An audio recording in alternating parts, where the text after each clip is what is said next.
Oke, terima kasih kepada moderator atas waktu dan kesempatannya. Bismillahirrahmanirrahim. Assalamualaikum warahmatullahi wabarakatuh. Innal hamdalillah nahmaduhu wa nasta'inuhu wa nastaghfiruh wa na'udzu billahi min syururi anfusina wa min sayyiati a'malina. May yahdihillahu fala mudhillalah wa may yudhlilhu fala hadiyalah. Asyhadu an la ilaha illallah wa asyhadu anna Muhammadan abduhu wa rasuluh amma ba'du. Segala puji bagi Allah Subhanahu wa taala yang telah melimpahkan nikmat dan rahmatnya sehingga pagi ini kita dapat berkumpul di gedung auditorium Cyber UNAS dalam keadaan sehat walafiat insyaallah. Sholawat serta salam semoga Allah Subhanahu wa taala curah limpahkan kepada Rasulullah Shallallahu alaihi wasallam beserta para pengikutnya hingga akhir zaman. Yang kami hormati Rektor Universitas Nasional Bapak Dr. L. Amri Bermawi Putra MA, Dekan Fakultas Ilmu Sosial dan Ilmu Politik Universitas Nasional Ibu Dr. Erna Ermawati Khotim MSI, Kepala Program Studi Ilmu Komunikasi Universitas Nasional Bapak Dr. Andes Adi Prakosa MSI, para tamu undangan serta para peserta Seminar Nasional Generasi Milenial dan Politik. Pada kesempatan pagi ini, izinkan saya Abdul Wahid Muntazan selaku Direktur Eksekutif Indobarometer setelah mendapat undangan dari Himakom Visip UNAS untuk memaparkan materi pada seminar nasional pada pagi hari ini. Teman-teman, perlu kita ketahui menurut data BPS, hasil sensus penduduk tahun 2020, jumlah generasi milenial adalah 69,90 juta jiwa atau 25,87% dari jumlah penduduk 270,2 juta jiwa. Hal ini membuktikan bahwa peluang besar yang diciptakan oleh generasi milenial atau generasi Y dalam jumlah penduduk yang besar tentu terletak pada kemajuan bangsa. Sebenarnya apa itu generasi milenial yang identik dengan generasi muda? Coba teman-teman berikan opininya, nanti di akhir akan saya beri hadiah. Generasi milenial ini banyak menggunakan teknologi komunikasi instan seperti media sosial, yaitu Instagram, WhatsApp, Twitter, Facebook, kemudian juga surel atau email, atau yang terbaru bahkan menggunakan teknologi artificial intelligence atau AI. Dengan kata lain, generasi milenial ini tumbuh di era internet yang sedang booming. Mereka diharapkan untuk mengetahui dan berusaha untuk menjadi pintar, terutama dalam menggunakan media sosial, karena mereka sangat pintar dengan teknologi yang dapat memiliki banyak potensi atau peluang untuk menjadi yang terdepan dari generasi sebelumnya. Potensi besar ini harus dimanfaatkan oleh para generasi milenial dalam hal berpolitik. Kenapa? Karena generasi milenial telah menjadi bagian dari masyarakat secara turun-temurun. Demikian juga rasanya tidak akan berubah sampai kapanpun jika generasi milenial yang sudah mempunyai karakter, yang sedang menginjak masa aktif, kreatif, reaktif, maupun kritis, tentu sudah menjadi keniscayaan jika disematkan label yang muda yang berpolitik. Sehingga jika semua orang menempatkan politik pada tempatnya, mereka menjadikan politik sebagai cara untuk menghadirkan anggota parlemen, kepala daerah, dan kepala negara yang tepat dan berkualitas sesuai keinginan rakyat.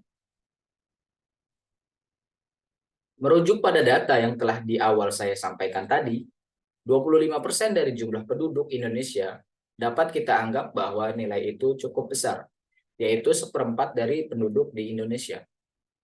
Dengan nilai sebegitu besarnya, sepertinya kita masih kurang melihat kontribusi generasi milenial di ranah politik. Coba kita lihat ada berapa orang yang ada di lingkungan legislatif, eksekutif, maupun yudikatif yang merupakan generasi milenial, termaksud orang-orang yang berada di dalam kabinet pemerintahan. Jumlahnya dapat kita hitung dengan jari. Jika kita berpikir seperti orang awam, tentu dengan angka yang tidak diketahui, yang kita ketahui, dan dengan secara visual kita melihat di lingkungan pemerintahan, kita akan langsung berkesimpulan bahwa generasi milenial tidak banyak dilibatkan dalam politik, atau bahkan mungkin saja ada yang berkata bahwa milenial tidak dilibatkan dalam politik.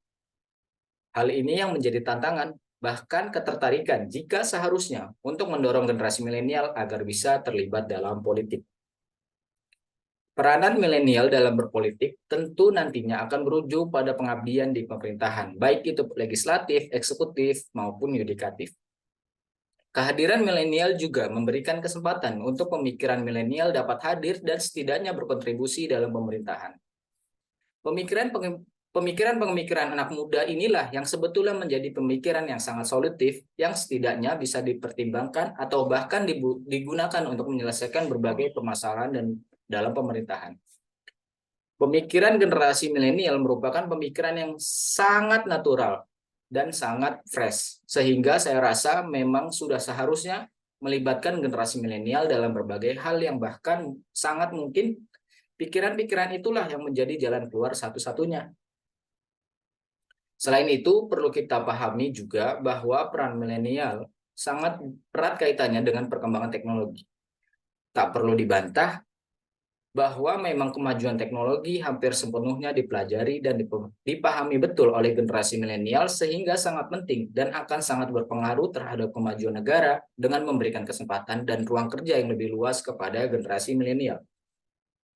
Dalam menyelesaikan masalah, walaupun dengan pengalaman yang tidak lebih banyak dari generasi yang lebih tua, tetapi generasi milenial memiliki jalan keluar dan penyelesaian masalah yang lebih banyak dan mungkin saja lebih kuat dari generasi yang lebih tua.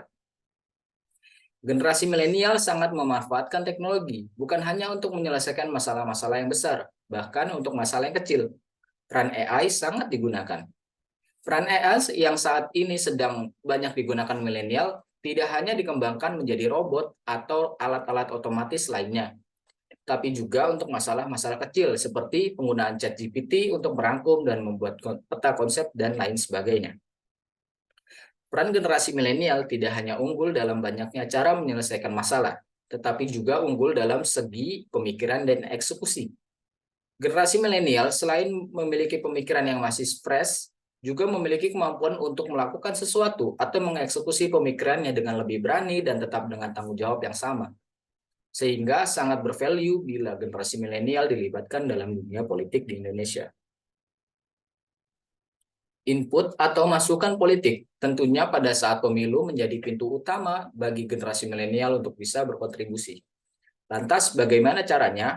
Misalnya, bisa saja dengan masuk ke partai politik, aktif dalam kegiatan partai atau melakukan kegiatan-kegiatan sosial lainnya, sehingga dapat membuktikan bahwa generasi milenial memiliki kualitas bukan hanya dari segi perancang dan cara berpikirnya, melainkan juga pekerjaannya di lapangan yang sangat berpihak kepada rakyat. Dengan demikian, partai tentu sangat tertarik untuk bisa mencalonkan orang-orang berkualitas ini untuk bisa dipilih dan berkontribusi langsung dalam pemerintahan Indonesia, baik pemerintahan daerah, provinsi, maupun pusat. Tidak hanya itu, sistemasi input politik tentu juga harus ditingkatkan kualitasnya.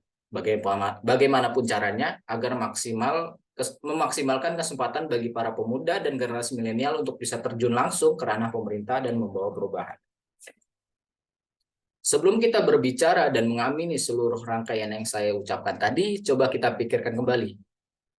Milenial dalam hal politik dapat menjadi aktor perubahan politik. Seperti yang mungkin teman-teman sering jumpai pada berbagai media, apa arti dari kalimat tersebut? Apakah artinya bahwa dunia politik atau perpolitikan di Indonesia perlu dirubah? Apakah politik di Indonesia tidak semestinya yang sekarang telah berjalan? Kemunculan kalimat tersebut sangat diketahui bahwa terdapat urgensinya dalam dunia politik sehingga menyebabkan dibutuhkannya pemikiran yang indah dari para pemuda di Indonesia. Dalam hal politik, untuk memenuhi segala hajat dan kebutuhan seseorang atau kelompok seringkali segala upaya dilakukan. Hal ini tentu tidak menjadi masalah sampai kebutuhan tersebut dipenuhi dengan cara yang tidak bermoral, tidak beretika, dan kotor. Hal itu terjadi tentunya karena kalau tidak terjadi, pasti isu tersebut tidak terdengar di telinga kita semua. Dan menjadi satu pegangan sedikit teguh para generasi milenial untuk tidak mau masuk ke dunia politik karena ketidaksuciannya dunia politik bagi mereka. Pemikiran tersebut merupakan pemikiran yang wajar dari seorang pemuda yang kritis tentunya. Pemikiran tersebut juga dapat dijadikan acuan sederhana bahwa pemuda di Indonesia layak sekali untuk masuk dalam dunia politik karena kekritisannya dan cara berpikirnya yang sangat bersih. dan dengan logika yang sangat baik, sehingga tentu akan membawa perubahan besar dalam dunia politik. Oleh karena itu, kita perlu mengubah stigma negatif dari berpolitik ke masyarakat. Politik adalah hal yang positif dan membangun tanpa perpolitikan. Tidak mungkin suatu demokrasi bisa berjalan dan dinikmati hingga saat ini. Masyarakat milenial perlu didorong untuk mau masuk ke dunia politik, mengingat keurgensian yang dibutuhkan saat ini untuk mengubah termaksud stigma politik tersebut dan berbagai kebijakan yang memang membutuhkan peran masyarakat tersebut. Semakin banyaknya kehadiran generasi milenial dalam dunia politik, maka akan semakin stabil stigma masyarakat mengenai politik dan tentu akan melancarkan pembangunan demokrasi di Indonesia. Saya sangat berharap dengan pidato ini dapat menginspirasi khususnya kaula muda, masyarakat milenial di Indonesia untuk mau bergabung dan berkontribusi dalam dunia politik, baik melalui partai politik maupun tidak, karena sesungguhnya pemikiran kalian sangat dibutuhkan untuk memajukan bangsa ini. Bagi para generasi yang lebih tua juga saya berharap dapat mendorong anak-anak muda setidaknya di sekitar kita, di lingkungan kita, untuk mau ikut bergabung membangun negeri. Mungkin hanya itu yang bisa saya sampaikan. Atas perhatian dan antusiasnya, saya ucapkan terima kasih. Mohon maaf bila ada kekurangan dan kehilafan dari saya dalam penyampaian. Jika dirasa ada yang ingin didiskusikan, silakan nanti dipandu oleh moderator. Saya rasa cukup. Ditutup billahi taufiq wal hidayah. Wassalamualaikum warahmatullahi wabarakatuh.